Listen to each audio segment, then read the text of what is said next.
सङ्गीतको दुनियाँमा कहिलेकाहीँ यस्ता व्यक्तित्व जन्मिन्छन् जसको स्वरले केवल कानमा मात्रै होइन हृदयमा पनि गहिरो छाप छोड्छ।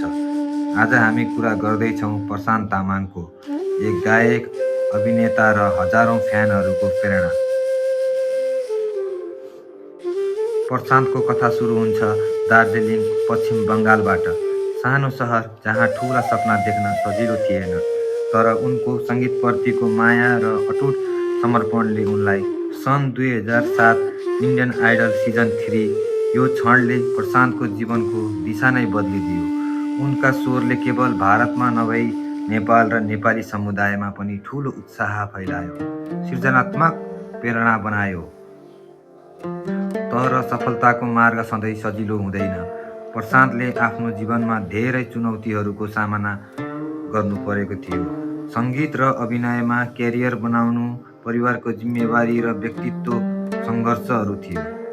तर उनको नम्रता, मेहनत र अनुशासनले उनलाई अझै चम्किलो बनायो।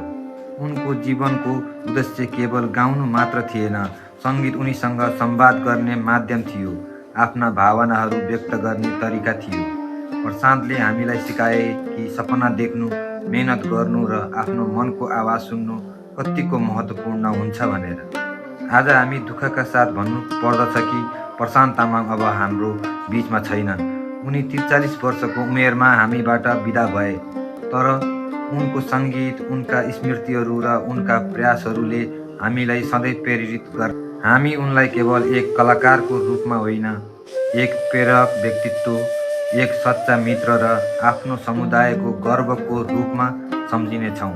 उनको कथा हामीलाई सम्झाउँछ, सपना ठुलो राख, कडा मेहनत गर र सधैँ आफ्नो दिलको आवाज सुन्ने गर। आज हामी उनको आत्मालाई श्रद्धाञ्जली अर्पण गर्दैछौँ। प्रशान्त तामाङ एक आवाज, एक सपना, एक जीवन।